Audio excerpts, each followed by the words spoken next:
Heavenly Father. Indeed, you are here. Holy Spirit, you are in the midst of us. And Jesus, you are here. You are here, O God. And when you are here, there is peace, there is joy, and there is love, O God. Thank you because your promises never fail. And it is your promise, Lord, that whenever your word will go out,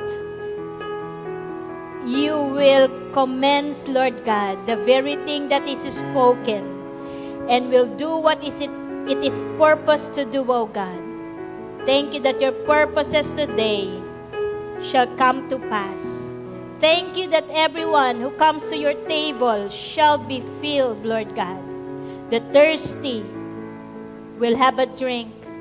The hungry will have food, O God, and they will be satisfied.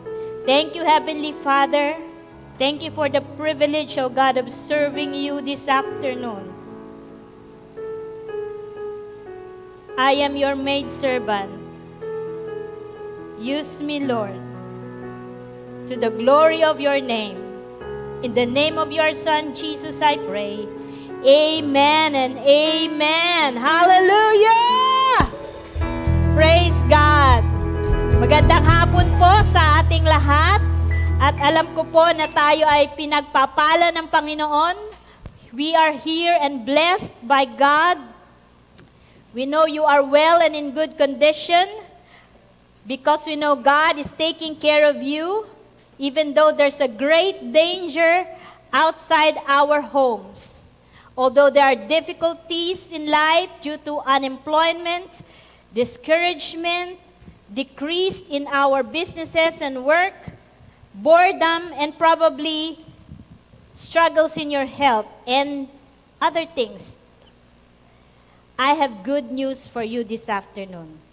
We have a God that we can call on. We have a God that we can go to. He already opened the way, and the throne of mercy is open 24/7. Amen? So stay tuned in our live online worship this afternoon because we believe that the mighty and powerful work of the Lord will be meeting you and your needs. I would like to welcome you again to Christ International Fellowship Ortigas Center. And we would like to make special mention of the friends that we have online. We saw Sister Lali Tidor from Ontario, Canada. We saw Rosana Yamashita from Tokyo, Japan. We saw Pastor Lito Estilong from Hong Kong. Thank you, Pastor, for visiting us. And of course, we have our friends in Davao, Pastor Albert Quintano. And we have a special friend invited by Pastor Israel, I think, because she mentioned your name, Luisa Porpieda.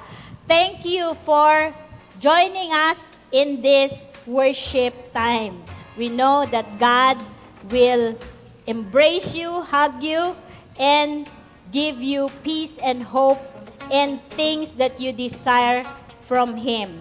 As we continue, we would like our friends who are there to do 3 simple things. We call it act of faith because now we cannot call our friends and say, come to the church and worship with us. We call them online. So the first thing we do is to share. Push the share button. At the count of 3, push that share button. 1, 2, 3, go! Yes, I think we have 25 viewers before I came up, so we're expecting it to become more as we call on our friends. The next thing is, because we cannot hug, we cannot shake hands online, so we just use the heart button to say, oh, I love you, with the love of the Lord. And this has been going on for many months, and I tell you, people receive that heart button very, very well. So they can feel your love, even though it's just an icon. It's the spirit behind that heart button. So now, please 1, 2, 3. Push that heart button. And the last thing, of course, is we don't want our loved ones, our friends, our relatives to miss this special message from the Lord. So we want you to tag.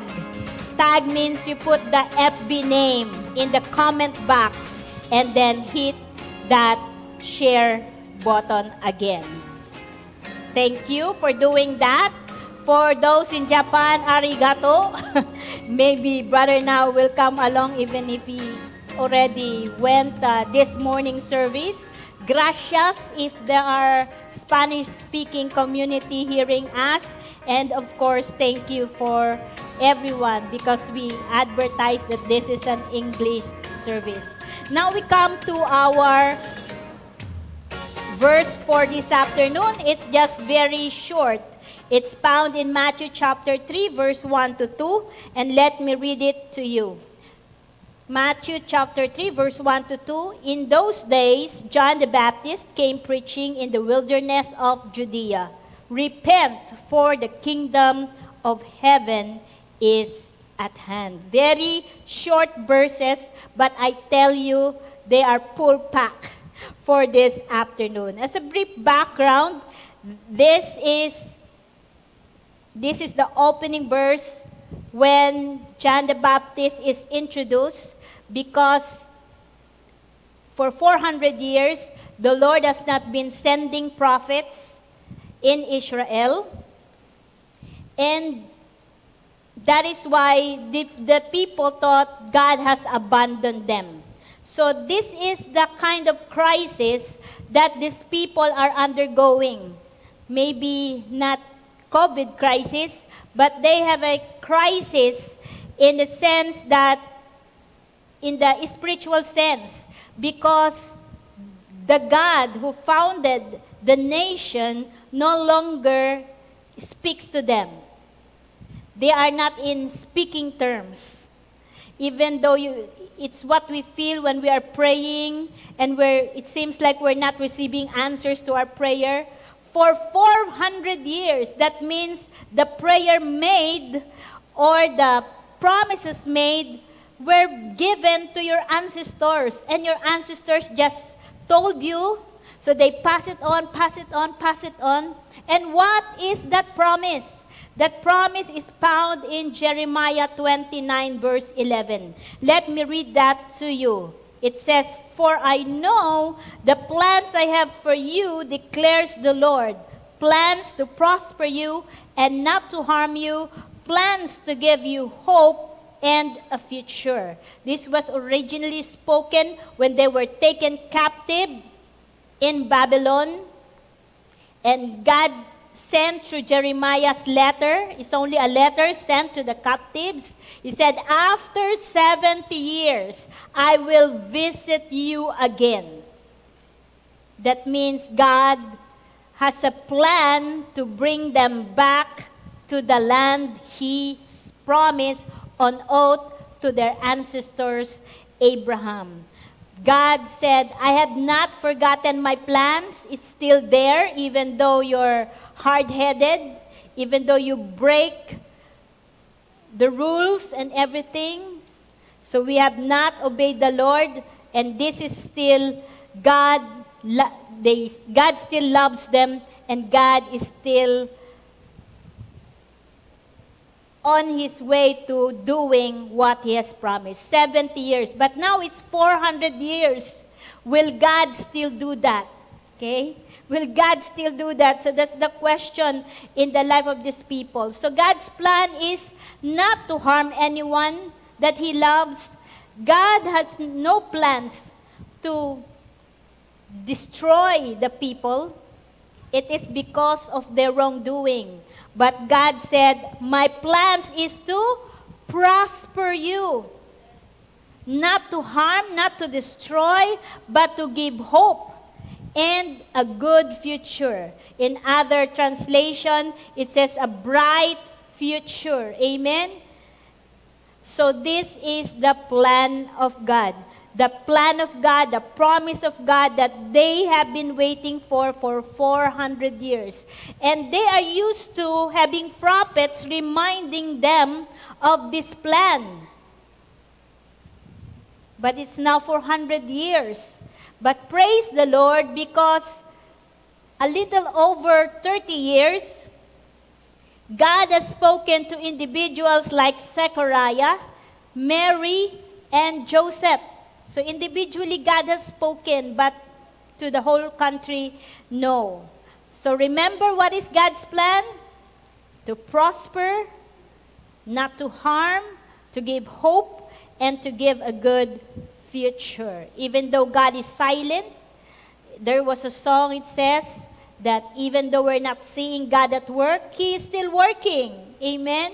And He's working for our good. So for our first game, for this afternoon, for those, even for those in the other countries, you can win and send your prize to your relatives in the Philippines, because the prize is 1 week load to the cell phone. This morning, Ate Mai, Sister Mai from Tokyo, Japan, won a load, and she sent a number of her relative in Pampanga, I think, to give that load, and they received it already, and they were so happy. So the question is, what is God's plan for humanity?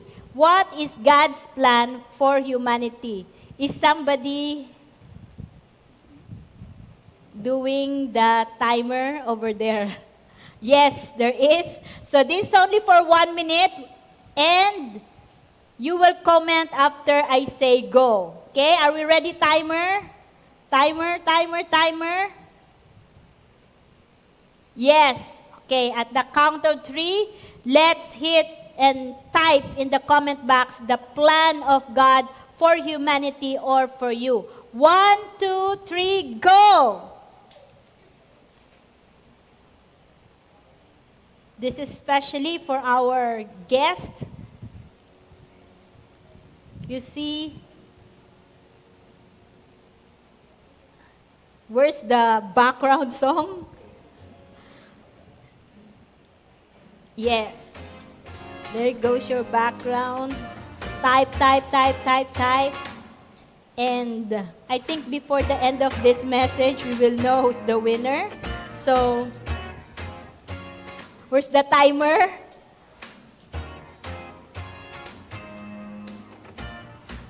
Because in the normal harvest event, we have a real game. But now there's a social distancing, so we cannot do those icebreakers. So we'll just do online games. Timer, how many more seconds? You can just shout. 14 seconds. Okay, 14 seconds. 14 more seconds. Are you still typing? I have cut 4 seconds. 3, 2, 1. Stop. Okay. So our SGB will check your answers and we'll have it in a very short while. Okay? So this message is to remind them of the promise of God. So even though there's a crisis, nobody's reminding them. The next crisis is physical. They are not free. They are not independent. Okay? They are under the oppressive rule of Rome. So the political climate is tense. Of course, the other kingdoms, the other empires is trying to dethrone Rome. And inside, there are rebellion from the Zealots, from the Pharisees and Sadducees rivalry, and the common people is caught in the middle. Like they're in a civil war, there's a firefighting. Of course, there's no gun. But of course, their life is not normal. Just like us, our life is not normal. The normal that we used to know. So people have a very difficult life. and are waiting for the promised Savior spoken of 400 years ago. Their faith is probably unstable due to the different religious views. But praise God, because here comes John, the son of Zechariah, a Nazarite, born to a very aged Levite couple, just like Abraham and Sarah. He was called here John the Baptist, or better yet, John the Baptizer, the water baptizer, because Holy Spirit is the baptizer of the Holy Spirit. Okay? So he was living in the desert, eating honey and locusts and leather clothing.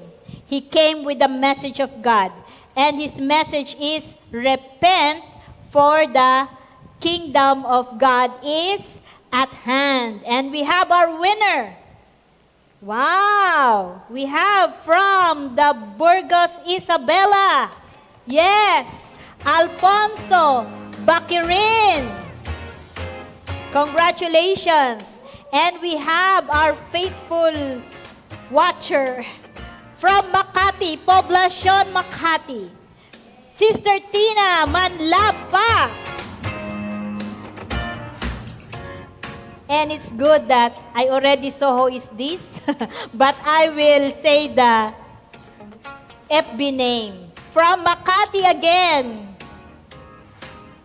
Brother Marky Ark Hansel. Okay, so those three, congratulations to all of you.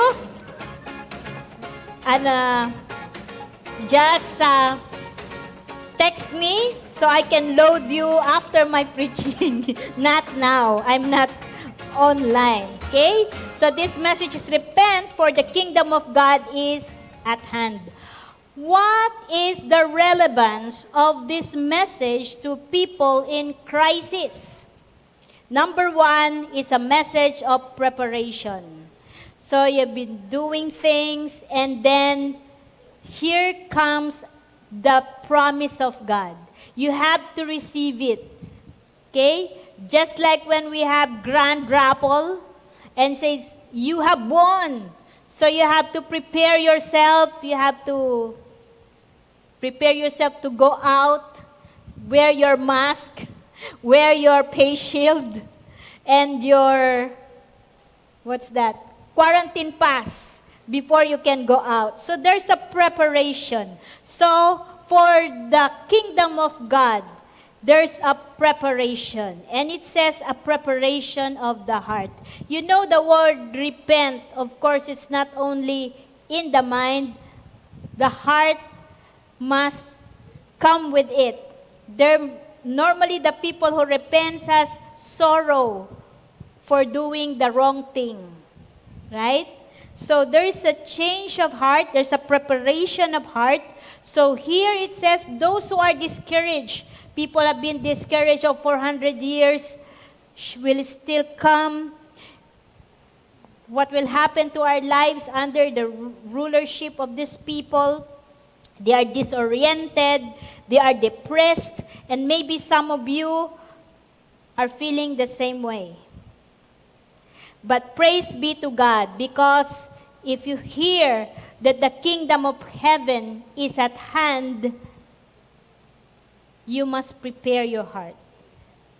You must say, oh, I got something better thing to do. So stop feeling and behaving like a defeated person, a hopeless person. Change and prepare your heart to receive the best. Amen? Because the kingdom of God is the best that we could ever receive in life. So, it's like you can leave everything. I'm not busy for the kingdom of God. I need to prepare. I want to be in it. So that's why in the time of John, people went. Many people came and they repented of their sins. Okay? God is establishing His righteous rule as opposed to the current government. So repent and change our mind, our behavior, our feelings. Hello? Our feelings. Some of the things that we use to decide is our feelings. Change the atmosphere. Bring in an atmosphere of the kingdom of God. As I have prayed, I said, when God is there, there is peace and joy. So when you are going to appear in the kingdom, you must be as expectant as possible. So prepare your heart and remove negative feelings. Remove the things that will hinder you. Prioritize coming into the kingdom. It's a preparation to welcome the kingdom as they were looking for a deliverer. Amen? Looking for a king. Do you know that when you are going to the kingdom or in a government, like, of course, you're looking after who is going to rule. And of course, in the kingdom of God, the one ruling is God's anointed king. Amen? Of course, nobody can compare to that. So, you are preparing to meet the king. And when you're preparing to meet the president, again, you prepare the best of you. You take the best clothes in the closet and you iron them or maybe dry clean. You put on your best jewelry because you want the king or want the president to take notice of you. Amen? But this shows that we like to be in the presence of the king because we know him. So when we prepare to welcome the kingdom, we prepare to welcome the king in our lives. Amen? And this kingdom, the difference is that they're looking for a physical king, physical kingdom. But John the Baptist is first talking about a spiritual kingdom where God will reign in the hearts of men. That's why I said, prepare our heart. We have to empty our hearts. We have to dethrone things so that God can occupy the throne of our hearts. Amen? Praise the Lord. And in this kingdom, God will restore the original condition, position, and authority of men. What is that? In Genesis, Adam was given authority, dominion over all creation. Men are supposed to be ruler, leader, and overseer of God's creation. But in his disobedience, he was kicked out of paradise. But the good news is, man can come back. Just like Jeremiah 29:11, they were taken to captive, slaves in Babylon. But God said, I will bring you back.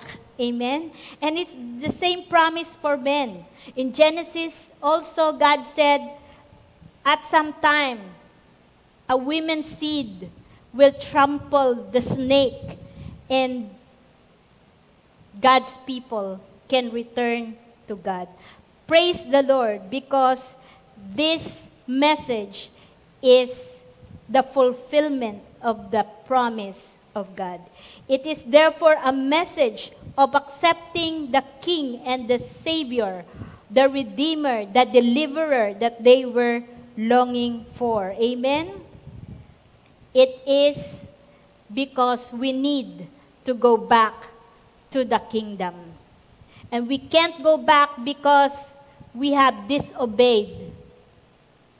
And because of Adam's disobedience, man became a sinner. And all of his descendants with him. The rebellious spirit is in our blood because of the blood of Adam. That's why in Romans chapter 3, verse 10 to 11, it says, "None is righteous, no, not one. No one understands, no one seeks for God."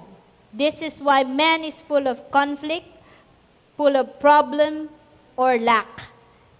Sometimes we have everything that we have, but still we're looking for something we don't really know specifically. And I tell you, and the Bible says in Ecclesiastes, because God has left a space in our hearts that only He can occupy. Without God in that space, even if you have the whole world, you have nothing. You really don't have anything at all. On the other side, if you have God in that space of your heart, in the throne of your heart, you have everything. Amen?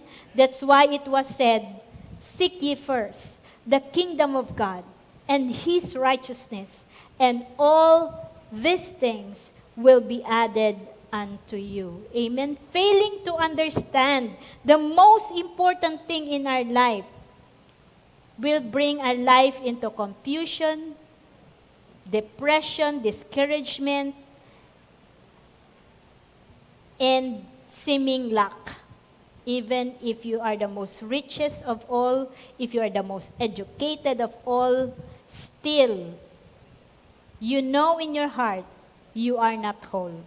Only God can complete you because you came from Him.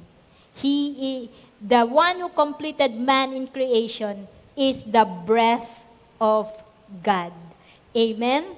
So, again, in Romans chapter 3, verse 23, it was reiterated, "For all have sinned and fall short of the glory of God."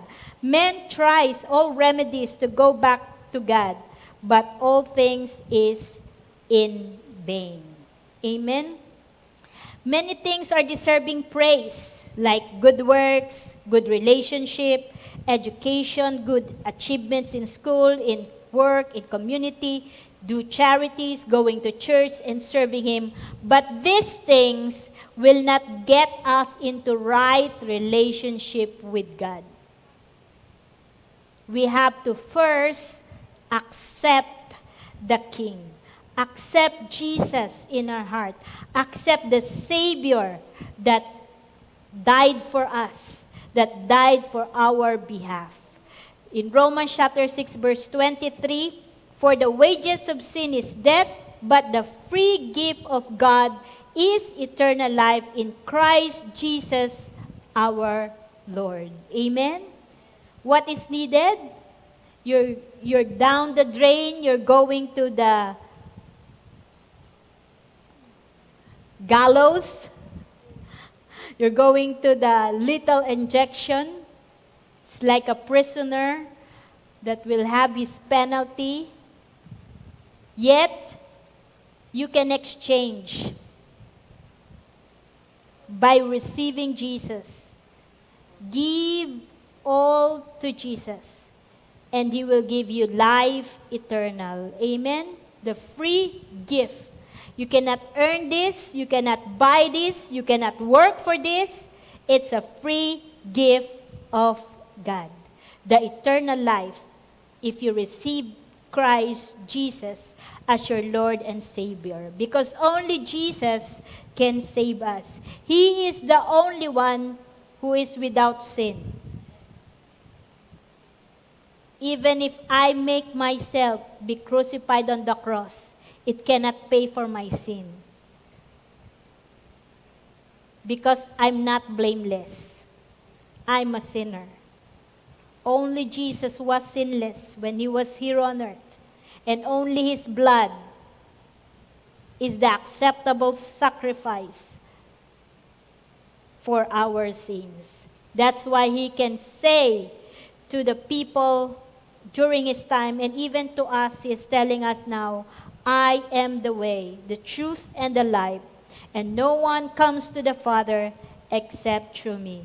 Jesus is the only Savior. He alone is the acceptable sacrifice for our sins.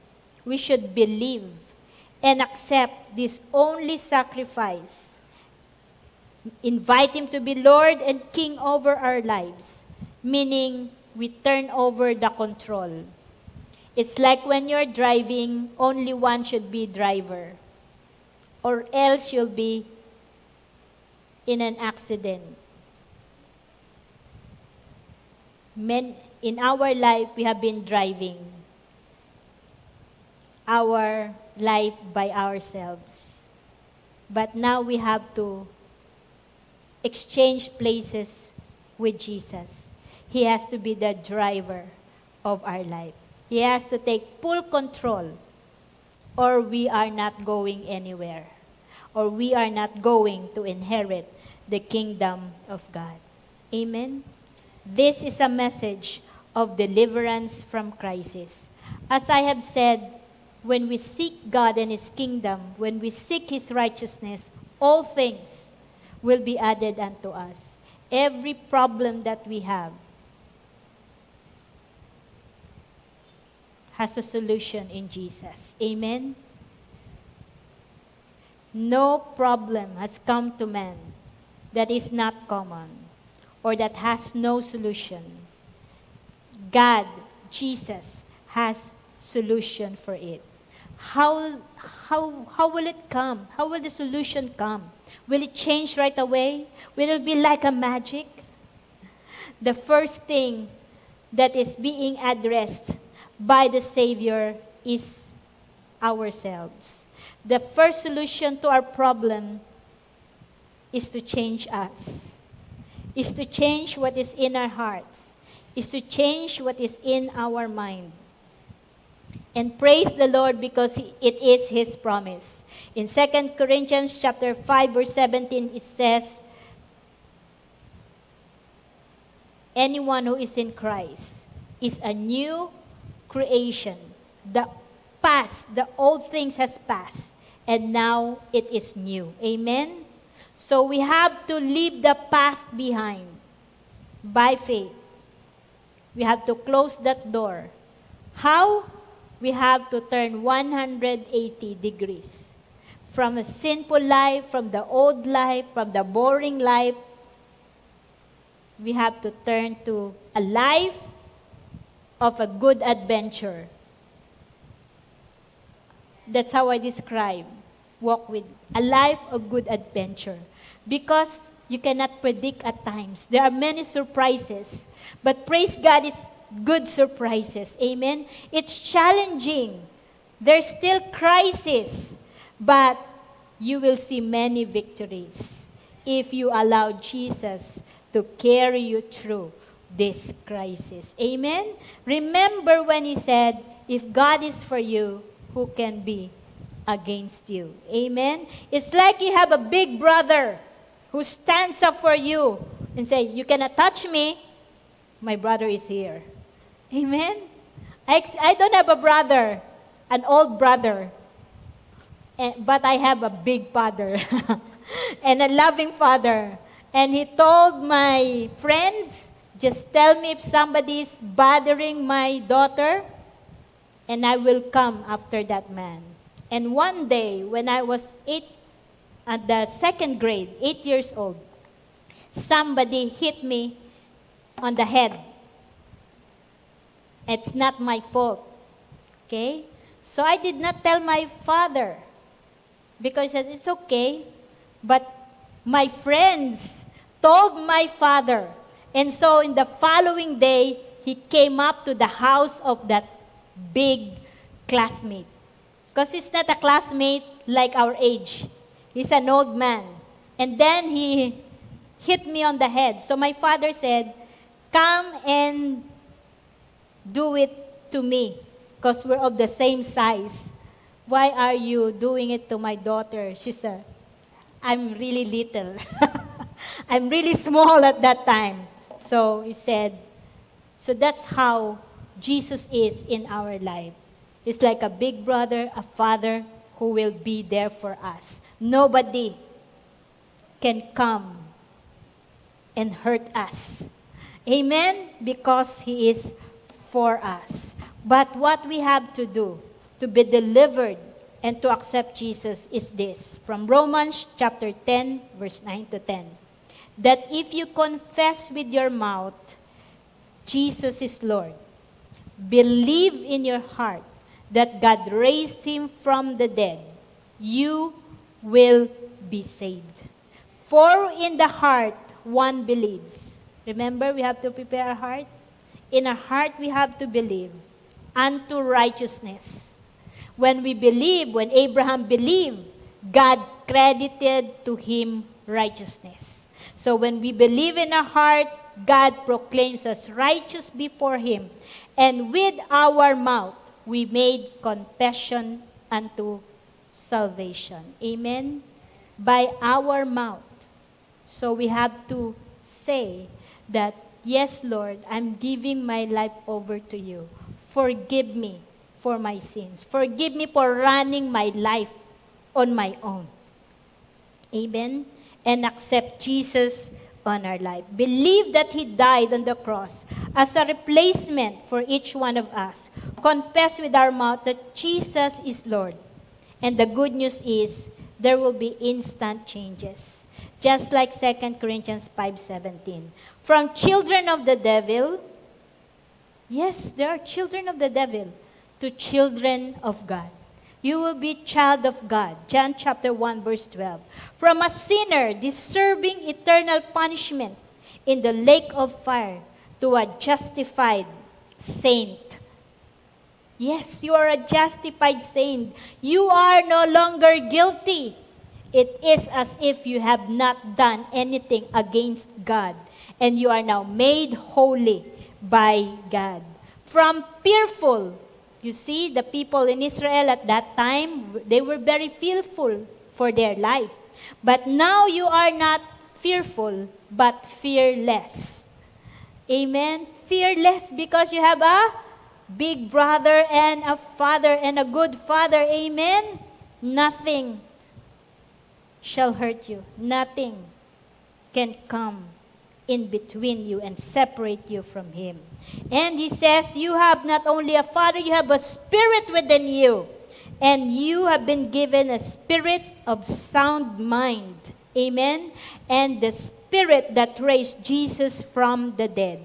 From discouraged person, you will be a courageous person. From a victim, you will be a victor. From a slave, you will be a free man. From a person living in darkness, you're groping, you don't know what to do, you don't know your directions. You are now going to live in his marvelous light. Amen? God's promise for you is to give you abundant and eternal life with your Creator. Shall we pray? Shall we pray? Hallelujah. I know the Word of God is very plain and simple. And it has pictured out what is happening in our lives right now. But He did not stop with your condition. He has given you a promise. He has given you an offer. And that offer is, receive the King. Receive the kingdom. Receive the righteousness of God. And all the things that is beautiful, all the thing that is good shall come upon your life. And yes, maybe the present crisis will not change much, but inside of you, there's a great change. And when your inside is changed, when your heart is changed, and you have the Spirit of the living God in your life, you can live a victorious life. You can live a prosperous life that God has planned for you. No harm, no weapon of the enemy shall prosper shall hurt you, because the very power of heaven, His angels surrounding you, is gonna take care of you.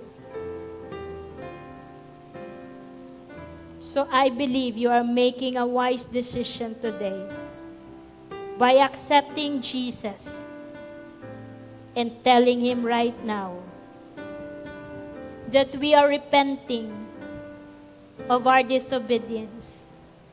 We are repenting that we live our lives on our own ways, or probably what we think is right.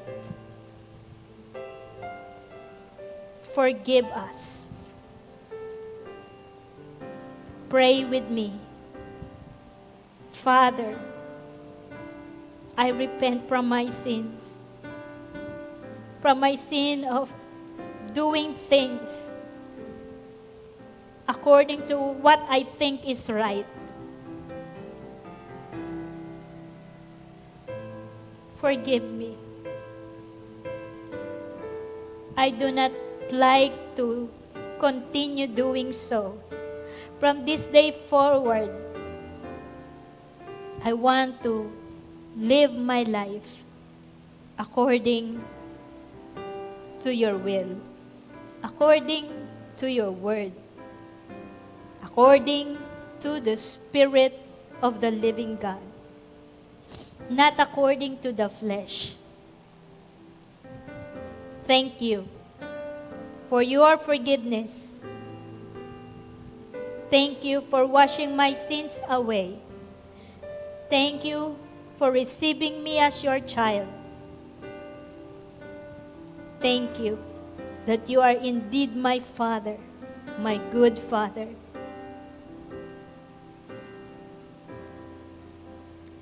You are my King. I accept you, Jesus, as my Lord and my Savior. From this day forward, stay and rule in the throne of my heart. This is my prayer in Jesus' name. Amen and amen. Let me pray for you. Heavenly Father, you know the people who have believed in their hearts and have spoken in their mouth that you are Lord and Lord of their lives, King and Redeemer. Let the light of your word guide them. Let the Spirit that raised Jesus from the dead strengthen them, O God,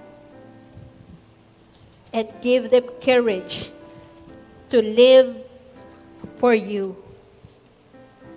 Thank you, because they will have understanding of who you are. They will know how good you are. They will experience your love, your peace, your joy, your loving kindnesses. Hug them for me today, O God. Let them know they are loved and they are secured in your love. For nothing shall separate us from the love of God in Christ Jesus. Thank you, Father. And I rejoice with the angels in heaven for those people, Lord, that are received in your kingdom today. In Jesus' name I pray. Amen and amen. God bless you all. Congratulations. Welcome to the kingdom of God, to the family of God.